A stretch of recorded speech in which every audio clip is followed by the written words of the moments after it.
Hello. Our story this morning is Elmer's Walk. Elmer's Walk by David McKee. David McKee did the illustrations as well. And on the back is the blurb, which I'll read. Elmer sees and hears amazing things on his walk, but the other animals are too busy to stop and enjoy them with him. What will you discover on Elmer's Walk? Now, there is Elmer. He's a patchwork elephant. Do you think there really are patchwork elephants? I think Elmer lives in a little bit of a magical world. Anyway, here he is. And here's his cousin Wilbur, who's also patchwork. But as you can see, Wilbur's only 2 colours, whereas Elmer is lots of colour. I've actually got a patchwork cushion here. Can you see? It's made up of lots of different squares of different pieces of fabric and colour, all sewn together.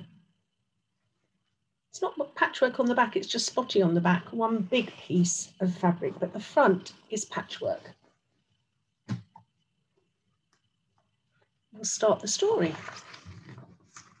I'm just going to move back so you can see a bit better. We'll start with this picture, which just shows you what I was talking about, this magical, beautiful, colourful world that Elmer lives in with his cousin and lots of the other animals. Sort of a bit of a jungle, and a lot of the animals he meets are jungle type animals. Elmer, the patchwork elephant, was sniffing some flowers when some other elephants hurried by. "Come and smell these flowers," Elmer called. "They're amazing." "Don't have time, Elmer," said an elephant. "We're hurrying somewhere." And there they are, charging off, while Elmer pauses to look at the beautiful flowers and smell them. Flowers can often have amazing scents. Not long after that, Elmer was looking at an old tree trunk. 3 crocodiles charged past. "Hey, crocodiles," called Elmer. "Look, there's a log here pretending to be one of you chaps." Look what Elmer spotted. The longer he looked at this tree trunk, the more he realised it looks like a crocodile. But the crocodiles were too busy. "Another time, Elmer," shouted a crocodile, and one after another they plunged into the water and disappeared. Lion came running past while Elmer was standing listening to a waterfall. The sound of that water charging, roaring, thundering down the hillside was amazing. "Hey ho, Lion," said Elmer. "Come and—" "Don't have time, Elmer," Lion interrupted. "I'm late for a very important nap." And then he was gone. Well, he missed out, didn't he, that lion? The monkeys came swinging through the trees just as Elmer noticed a spider's web that had captured some raindrops overnight. "Look," called Elmer. "Look at this spider web. It's so beautiful." But the monkeys— "Yes, lovely, lovely, delightful, yes, amazing," said the monkeys, but they didn't look down and they didn't stop. Continuing his walk, Elmer paused to watch the river play with his reflection. The group of elephants raced by again. "Stop a moment. Look how the water's rippling and my reflection is dancing." Before he could say more, an elephant said, "No time, Elmer. Sorry, we're hurrying somewhere." Elmer was alone again. When the birds flew by, Elmer had no chance to say anything about the rocks that he was looking at. Look, the more he looked, the more amazing things he saw. But the birds had already gone past. They went by quickly with just a quick, "Hello, Elmer, no time to stop." Elmer sighed and walked on. Suddenly, a noise made Elmer think the elephants were back. It was actually the hippos.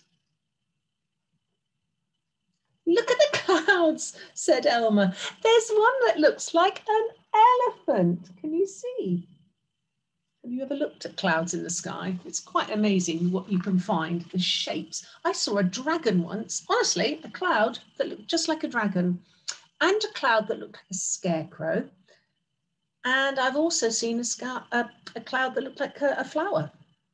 can see lots of things when you look out of the window and up into the sky, especially if it's a blue sky with white fluffy clouds, because they make the best shapes. Anyway, here, look, there's one that looks like an elephant. Ha ha ha ha, Elmer, that's funny. So do you.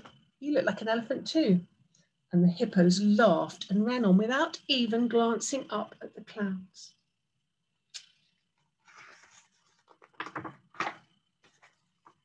Elmer was watching the butterflies dance when Tiger galloped by. Steady, Tiger, said Elmer. Tiger slowed and said, Elephants may not know about tea time, Elmer, but tigers certainly do, and I don't intend to miss mine. No time to stop. Sorry, goodbye. And the butterflies danced. Elmer enjoyed them, but the tiger didn't stop to look. Later, Elmer met Snake. Snake is colourful too, not patchwork, but striped. You know, Snake, he said, it's sad. No one has time to stop and stare. I agree, said Snake. Sad, really sad. For instance, said Elmer, look at those flowers. They have more colours in them than even you or I.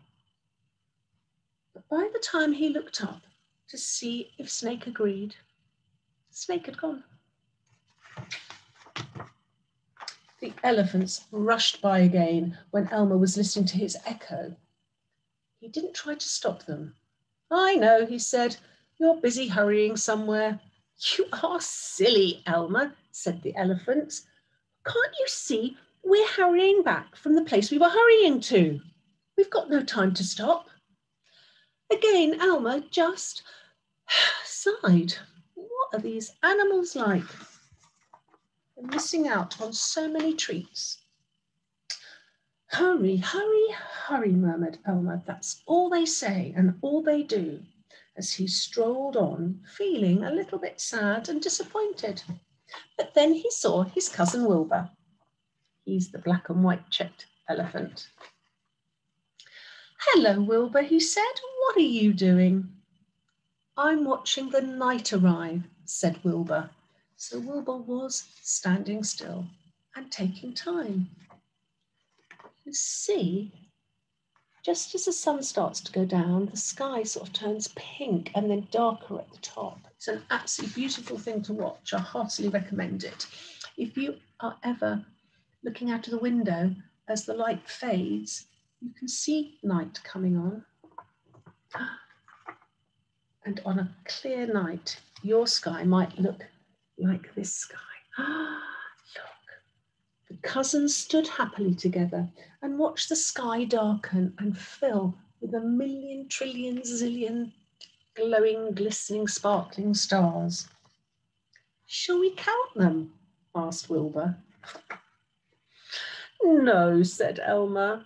I really don't think we have time to do that. So next time you go to the park, see if you can find a log that looks like something else. It's good fun. Or clouds in the sky, or just lift up a rock, look underneath, see how many things you can see if you really, really take the time to look. And actually, I might sit here now and look out of my window because I'm up on the first floor and I'm at the same height as a tree, the top of a tree, and I'm going to watch the birds starting to make their nests. I did that last year, and I'm looking and I can already see little tiny green buds on the twigs. Slowly, slowly, those are going to turn into beautiful green leaves. So that's what I'm going to be doing when I'm not busy sorting out work for you or reading stories. So goodbye for now, and I will see you again soon. It's been nice sharing this book with you.